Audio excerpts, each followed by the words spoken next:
Reverend Williams is the host of a weekly religious program on this station entitled Vibrations for a New People. Because of their friendship, Miss Davis asked to appear on Vibrations, and in so doing granted the first American broadcast interview since her arrest in connection with the August 7th, 1970 shootout at the Marin County Courthouse. Her pre-trial procedures have taken the longest time of any California trial in history. Throughout those 13 months, there have developed charges that she's a political prisoner. Because of this, she's drawn international attention and has become one of the central figures in a very large and militant movement reflecting the concerns of oppressed minorities. We're presenting this program at this special time because people of all persuasions from all parts of the country and the world have come to regard Miss Davis in strong terms. Most have formed these opinions in favor or against her without ever being exposed to her writing, her teaching, or other personal statements. If this program results in nothing more than better informed but unchanged opinion, it will have been worth our attention. And one final note. While this conversation was filmed in the jail where she awaits her trial, the discussion in no way touches upon matters directly related to Miss Davis's trial. It was filmed under specific guidelines and viewed by the attorneys involved in the trial. This represents further programming in connection with the various aspects of Angela Davis's involvement in the controversial militant minority movement.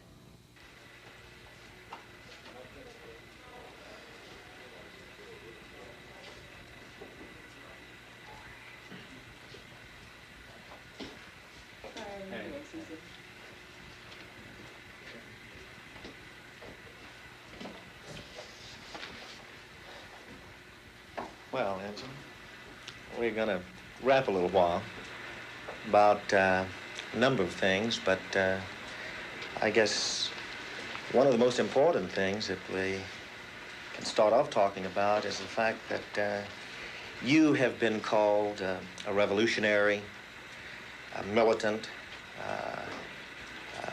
Much of the media has pictured you this way. It's talked about all over the world. What do you see as the meaning of the term revolutionary? Well, there's no single, simple meaning of the term revolutionary. A revolutionary is a man or a woman who is a lot of things, but basically, the revolutionary wants to change the nature of society in a way to promote a world where the needs and interests of the people are responded to.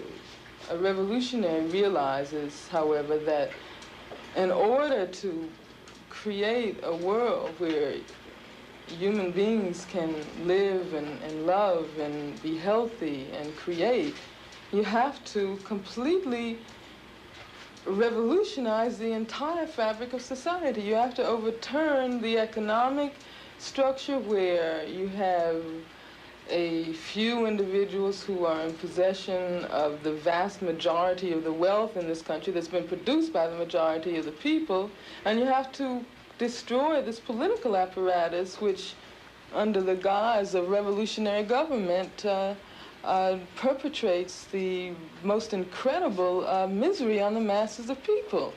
One of the interesting things about the term revolutionary is the fact that people, so many people, see it in the context of violence, that revolutionary means violence. Violence every day, every minute, at any given time, no matter what the circumstances.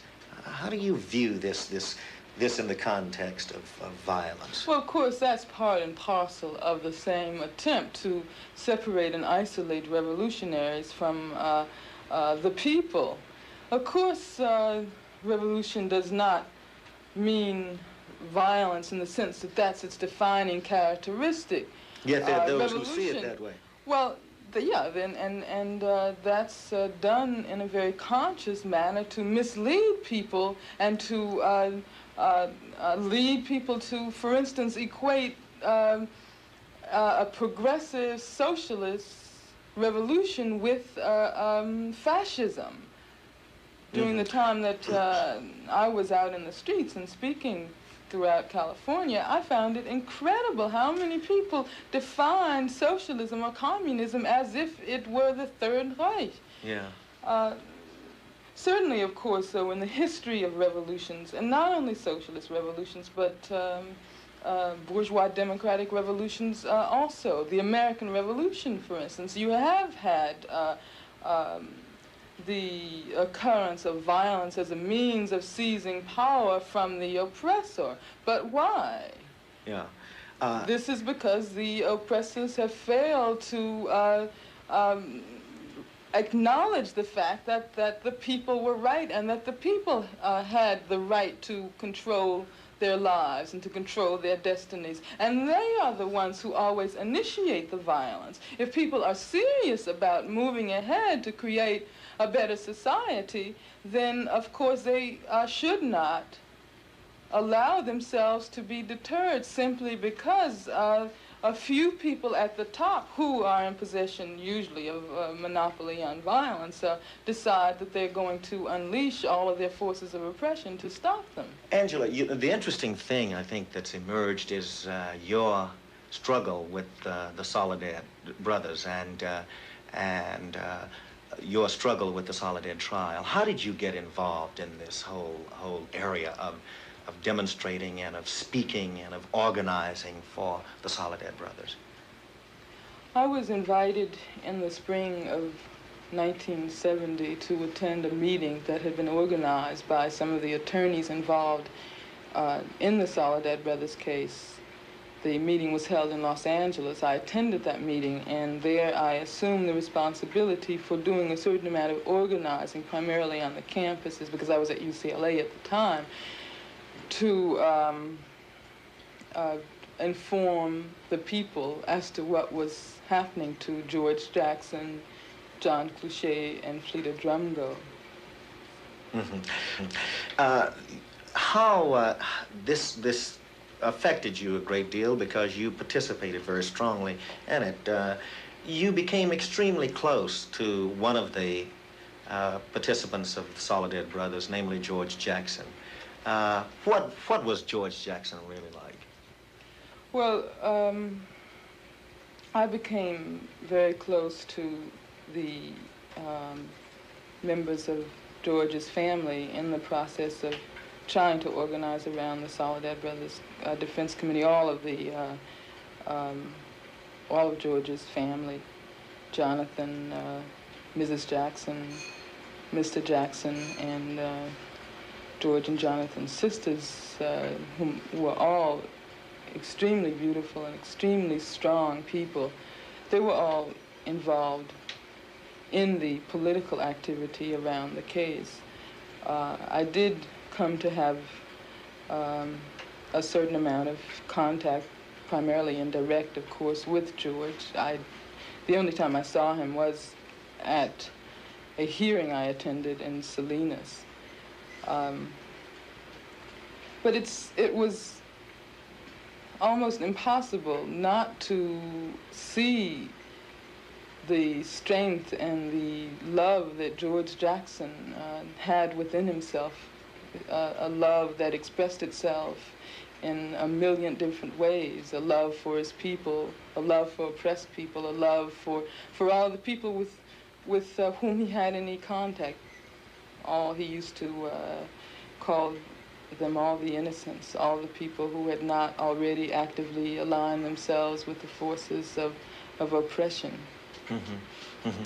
I remember reading one of his letters. In fact, I read his book, but one of the letters where he said that he had no self, he had no image, he had no ears, no eyes. He went on to talk about this, but some of the most interesting letters were the ones that you and George exchanged. They were very moving letters. You've undoubtedly had some kind of understanding as people who were struggling together. Well, were there some common strings there that in the struggle that you felt very strongly about, you and George? Well, George was a revolutionary. George considered himself a communist revolutionary, and he felt that his revolutionary beliefs and the struggles that he had to wage were far more important than his own life. That's why he spent 11 years in prison for a crime that was, what was so it, $70? insignificant. $70. And if he had had at that time a good lawyer, and if racism had not been what it was, he never would have been in prison in the first place. And that's what was so ridiculous about it. But it was not, I don't think that I would say that George was lacking in a personal image. That was one of the things that was so beautiful and so incredible about him, that he was able to perfectly merge his political life with his personal life. There was no conflict between the two, and the one was very much enhanced by the other. Within his political struggles, there was a very profound personal love and identity and solidarity with all his sisters and brothers, with all his comrades. Then every personal relationship he had was determined by and infused with the struggle for liberation. The interesting thing about it is the fact that George Jackson was killed August 21st. And at that particular time, we saw some new directions occur in the prison system. For instance, there was the Attica, there was San Quentin. How do you perceive the penal institutions at this particular time in regards to what they call rehabilitation and other directions that they may be taking now that the death of George has occurred and Attica has broken loose and possibly other prisons as well? Well, things have been festering under the surface in the prison system for a long time. In fact, when I became involved with the Soledad Brothers Defense Committee in Los Angeles, at first we simply took it upon ourselves to defend George Jackson, John Clouchet, and Fleeta Drumgo. But we later realized that the question was much broader than that. It wasn't simply a matter of 3 individuals who were being subject to the repressive forces of the penal system. It was the system itself that had to be attacked. It was the system itself that had to be abolished, so that we eventually broadened the field of our to include an assault on the prison system as a whole. Well, what you're strongly implying, I gather, then, is that the character of justice is not really changing that much, even though recently we've seen Bobby Seale, Erica Huggins, Huey Newton just recently, who have been freed. Is the character of justice really changing that much? Well, what is justice? I mean, what does justice mean? Does justice simply mean that a person who has been charged with a crime is going to be acquitted? I mean, that's what happened, of course, to Erica and Bobby and Huey and the New York 21 and part the LA Panthers, who were just recently on trial. They were acquitted, or the charges dismissed against them, but that appears to me to be a purely formalistic view of what justice is. Empty. It has no content. If you can pick out someone, single a black person, a black revolutionary out, charge him with an unbailable offense, put him or her in jail for 2 years, 2.5 years, is in the case of the New York 21, I think. And then afterwards, get up with the case that you have that doesn't have any water at all, and have the jury acquit them. Is that what justice is all? They've lost years of their life. See, what has happened in those cases is that the black revolutionary leaders have been effectively silenced. They have been separated from their people, isolated from the community for 1 year, 2 years, 3 years. You see, this is a contrived, calculated effort on the part of the powers to be, the ruling class, to make sure that they are separated from from their people? Well, see, there are a lot of ways in which repression can express itself. It does not necessarily mean being shot down. It does not even necessarily mean being sentenced to prison. It can mean being detained for so long that one cannot be effective in the community. It can mean being forced into exile, as Eldridge Cleaver was forced into exile, and we see what has happened to Eldridge and what his exile has meant for his ability to be effective in the black liberation struggle here. There are a myriad of ways in which you can repress a developing liberation movement. I guess the thing that concerns me very much has to do with those unnamed blacks, Chicanos, Asians, Indians, poor people who go to the courts every day, who are sentenced. And in fact, we don't read about them. We don't know about them. They are imprisoned.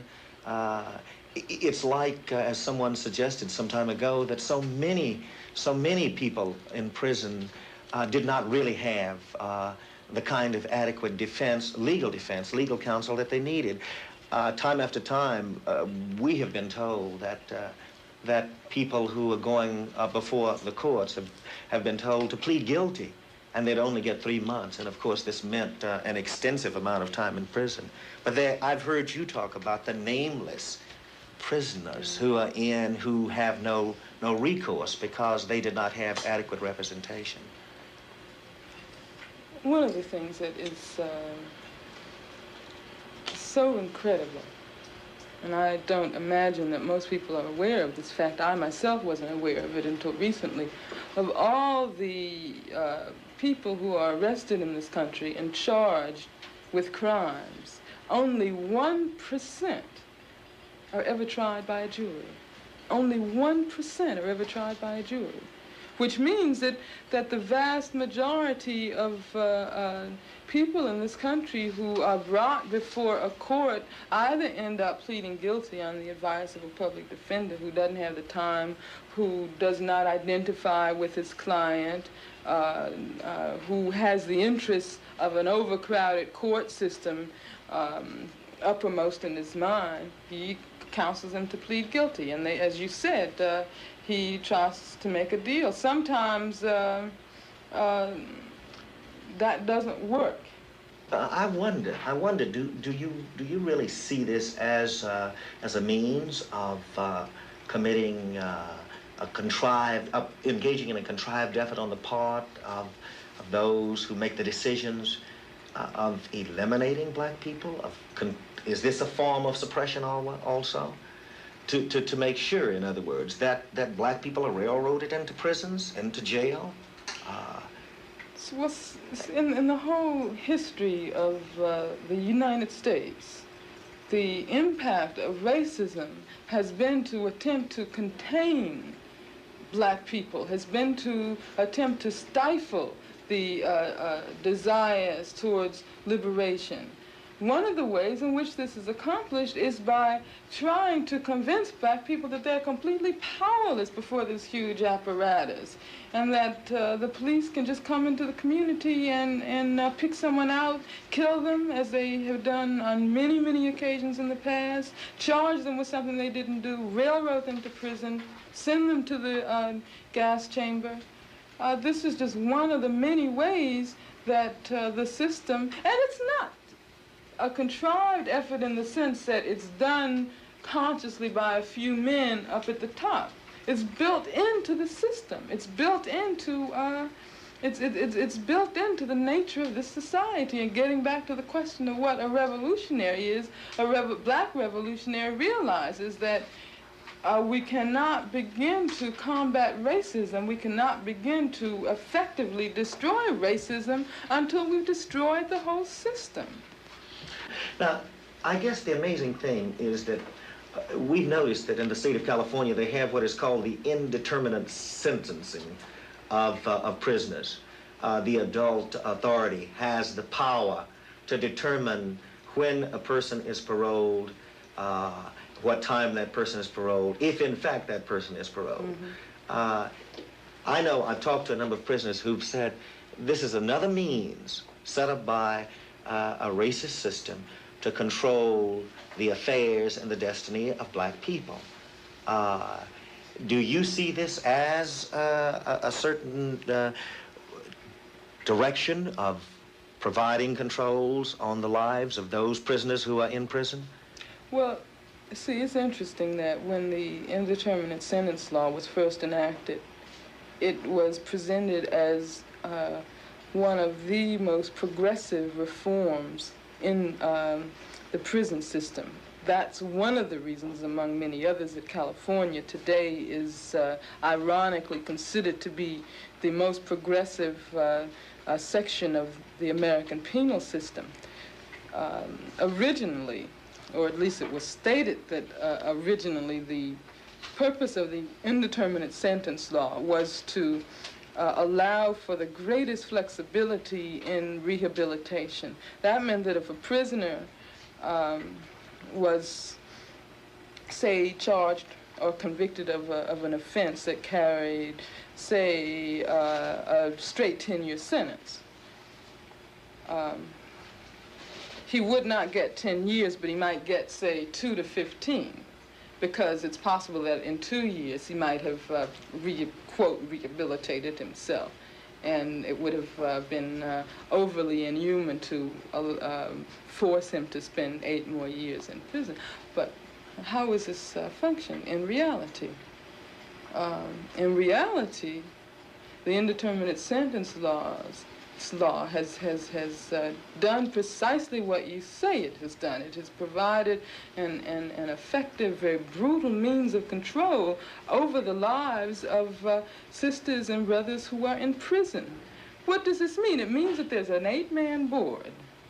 Composed of, and I was just looking at this paper that was done on prisons not too long ago. It gives a rundown on who's on the adult authority. And it says that the 6 whites on the panel, and check this out, include a former assistant commander of the Los Angeles Police Department Detective Bureau, a former FBI agent in charge of the San Francisco office, a former deputy United States attorney for the Southern District of California, a former district attorney for Fresno, a former police chief of Richmond, California, and a former prison guard at Chino. Now, there's one black man on the adult authority now. However, he was a former civil servant in the prison system. There's one Chicano. However, he was also in the prison system before he was appointed. Now, I mean, what does this mean? This means that they're ex-police, ex-agents, ex-prosecutors, all of whom have come from a background which is directly opposed to the prisoner. And of course they're going to take the side of the system. They're going to take the side that's directly opposed to the interests of the prisoners. And these people have the right to set a date, a parole date for prisoners.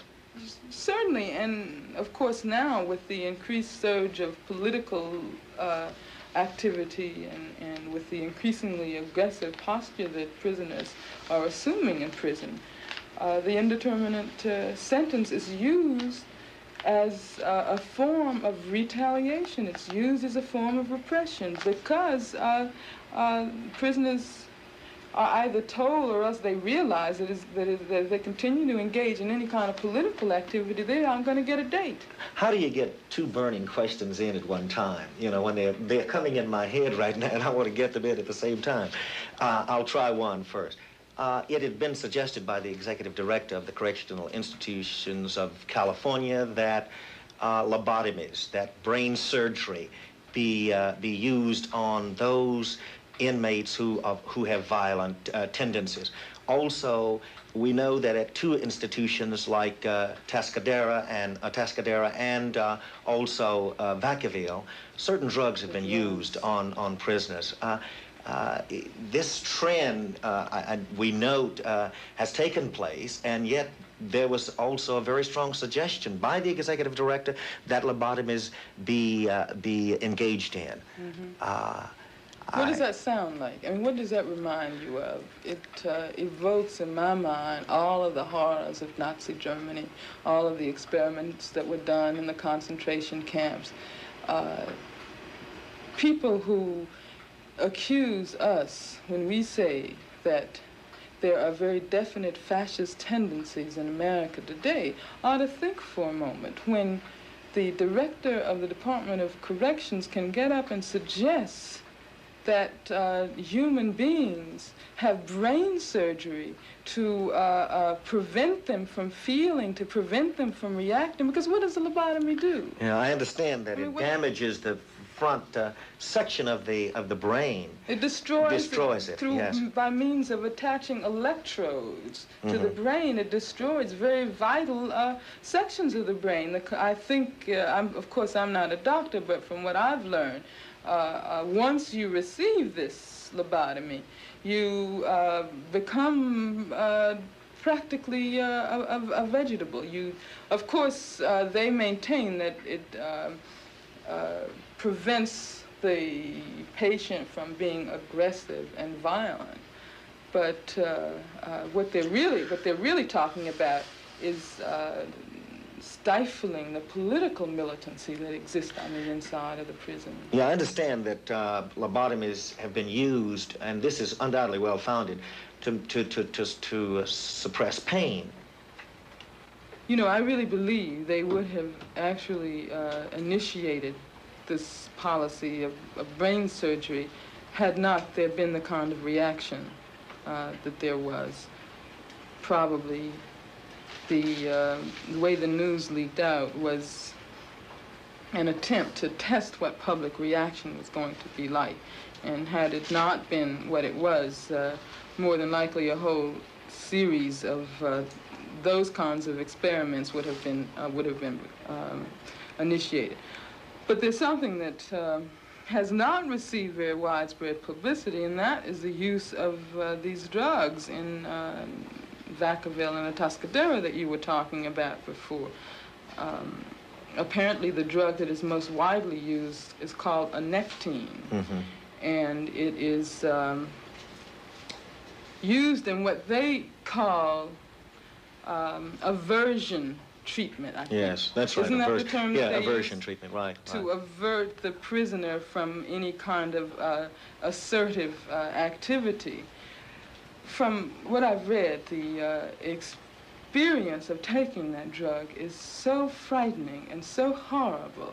Apparently, when they administer it, it causes for a period of about 60 seconds the sensation of dying. It completely it completely arrests the sort of like suffocation. You feel like you're suffocating, you feel like you're drowning, you feel like you're dying.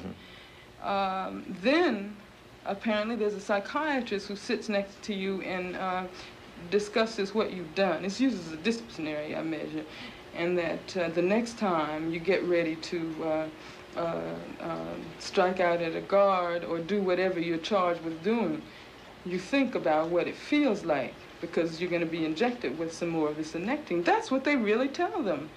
And I can imagine that once a person goes through that kind of experience of the actual sensation of dying, it is going to begin to affect the mind. And you see, I think that we have to look at what's going on in the prisons today in that respect as being a signal of what might possibly come in the society as a whole.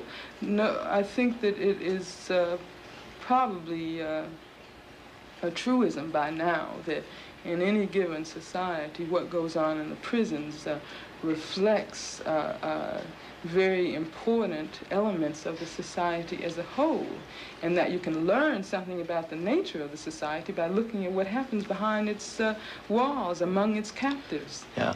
Perhaps one of the critical questions for the use of anectine as well as lobotomies has to do with who gives the proper consent for a person. Does the person himself or herself, who's the prisoner, or the inmate, Well, give proper consent, a volunteer for that. Well, that's what they say. They say that this drug is used on an entirely voluntary basis. But what does that mean to a woman or to a man who's in prison?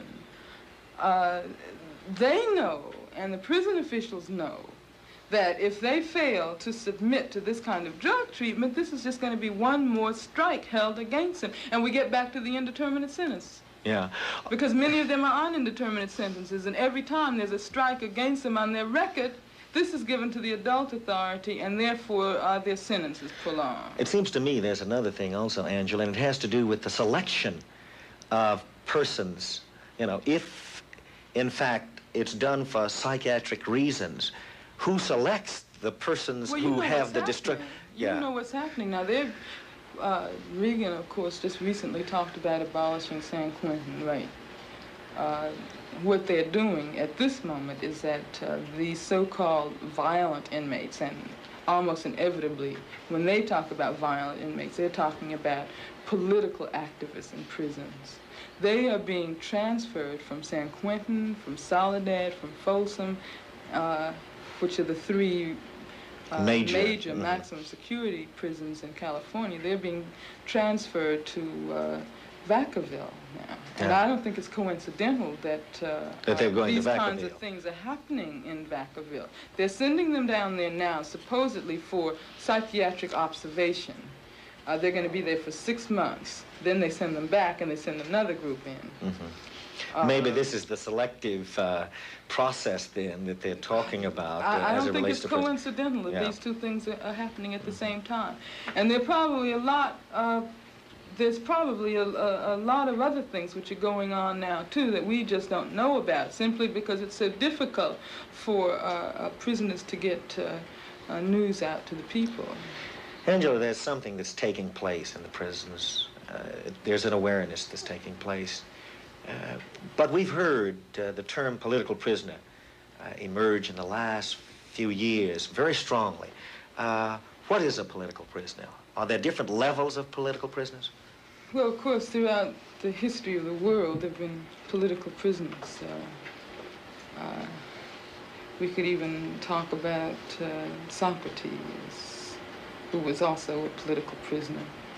But getting into the contemporary situation, I think that many people have failed to see that the political prisoner is not only Bobby Seale or Erica Huggins or Huey Newton or the Soledad brothers. There are scores of thousands of unnamed political prisoners who are now being held captive in this country. I would say that I can lay out perhaps about 4 different categories of political prisoners.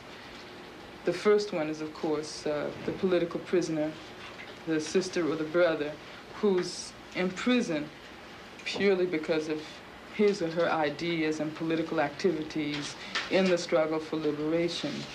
The crime with which that person is charged is almost inevitably a pretext for assaulting that person for his political beliefs. That would be the first kind of political prisoner. Then, of course, there's a political prisoner who, in a sense, has done what he or she is charged with by the authorities. And I can think of examples throughout the history of this country. Yet, I should point out that although he or she has probably done the thing for which the charge has been lodged against them, it's not the same, it's not a crime in the sense that the system defines it as a crime. Nat Turner, for instance, was such a political prisoner. He was charged and he was hanged for murder. But of course, from our perspective as black people, he was a valiant fighter for the liberation of slaves. And therefore, when he fought back, and when he led a slave uprising, we would not call that murder. It is murder only from the point of view of the a system which is trying to continue to oppress and enslave the people who are fighting back. Then, of course, there are all of the I could give you a number of examples of that type of political prisoner, but I'll go on to the next level. And that, for this, we have to go inside the walls of the dungeons, and we see thousands and thousands of sisters and brothers who have actually been, well, they have been arrested and convicted of offenses which don't necessarily have political contours, but once they get into prison and once they become aware of all of the currents and passions of black liberation and the struggle for freedom for all people, they become aware of what it is that led them to commit those offenses in the first place. They therefore transform themselves into political beings and become active behind the walls and are therefore subject to retaliation by the prison authorities. And we could talk about Ruchell McGee, we could talk about George Jackson, Fleta Drumgo, John Clouchet, and there's one brother whom we haven't heard that much about, and I think it's very important to talk about him at this point. His name is Robert Wesley Wells. He's been in for quite some time, hasn't he? He's 62 years old now. He's been in for over 40 years. Mm-hmm. He was convicted of stealing a car and has been in for over 40 years. Apparently, Robert Wesley Wells was and continues to be the type of black man who will not allow himself to be dehumanized, who will not kowtow to prison officials, and who asserts his rights as a black man.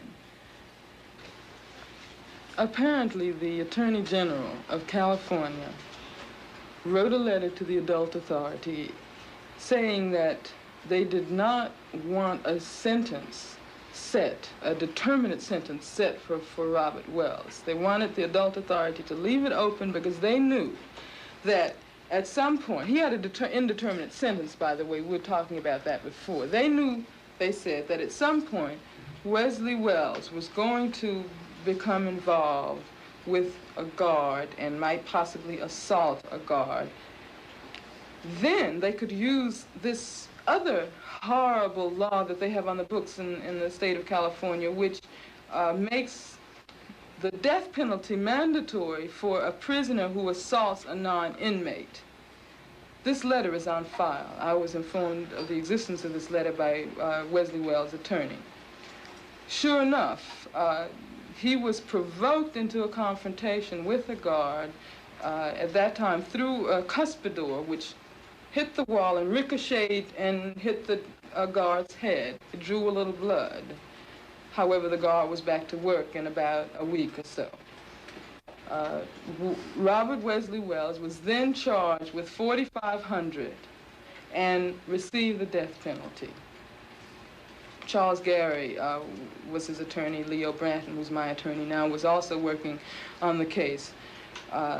With the help of a mass movement on the outside during the 40s, this was towards the end of the 40s, the death sentence was commuted, but it was commuted to life without possibility of parole. Mm-hmm. And to this date, the only way that Wesley Wells can ever get out of jail, the only way that he's going to avoid dying behind the walls of San Quentin or Soledad or some other prison in the state is if Ronald Reagan would grant him executive clemency.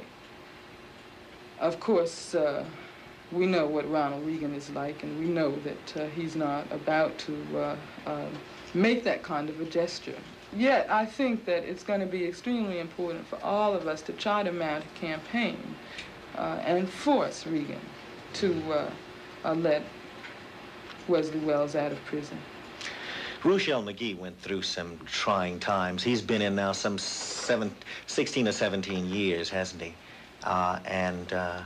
In his sentencing in Los Angeles, he, I think, has been in San Quentin now some 8 years. A very brilliant man, I must say. In many regards, he's certainly spoken out Rochelle McGee will be, I guess, one who will find himself in similar circumstances, who has found himself in similar Rochelle, I circumstances. think, is a very, very beautiful man and is a kind of a symbol of what black people have been forced to experience in America. He was charged with a case of rape, and we know about all of the... That was in Louisiana, I think, as I recall. We know about all of our brothers who've gone to their death or who have spent large portions of their life in prison because they happened to look in the direction of a white woman. Rochelle is another very shining example, like George and like Wesley Wells, and like I could go on to infinity, of sisters and brothers in prison who achieve the most remarkable heights of consciousness and commit themselves to struggling for the liberation of their people. And because they do this, they are the ones on whom the repressive might of the prison system comes down so strongly. Angela, I asked you to bring some letters that you had received. I know you've just received thousands, but I did ask you to bring several letters. Could you read several of those letters for me at this time? Some are just very fascinating, but... Well, maybe I should just say as a preface that being in jail, and I've been in for about 15 months now, the thousands and thousands of letters that come from people all over the world expressing their solidarity with me and all other political prisoners has been a remarkable source of strength, and both not only for me, but also for the sisters with whom I come in contact, because I always let them know what's happening on the outside, how the struggle for our freedom is advancing. This letter, it's a really beautiful letter written by a very, very young child, apparently. And it says very simply, "Dear Angela Davis, my name is Sarah. I wish that you were free. This is a picture of you when you will be free. Love, Sarah." And on the other side, there's a picture that she's drawn. Yeah. Is this Sarah? You, when you will be free? Well, she says it's a picture of me. You see the smile on my face. I guess that's supposed to be symbolic of freedom. Yeah. And I get a lot of letters from very young children. This is something which is so very beautiful. A lot of people somehow have the feeling that the movement is collapsing. But I think that what is happening is that the ideas that a few people have been expressing for a long time are penetrating to the masses of people. And you have sisters and brothers who are, say, 5, 6 years old, who know what has to be done. There's another letter that I brought along from a 10-year-old black brother, and it's a really moving letter. He says, "Dear Miss Davis, my mother gave me $5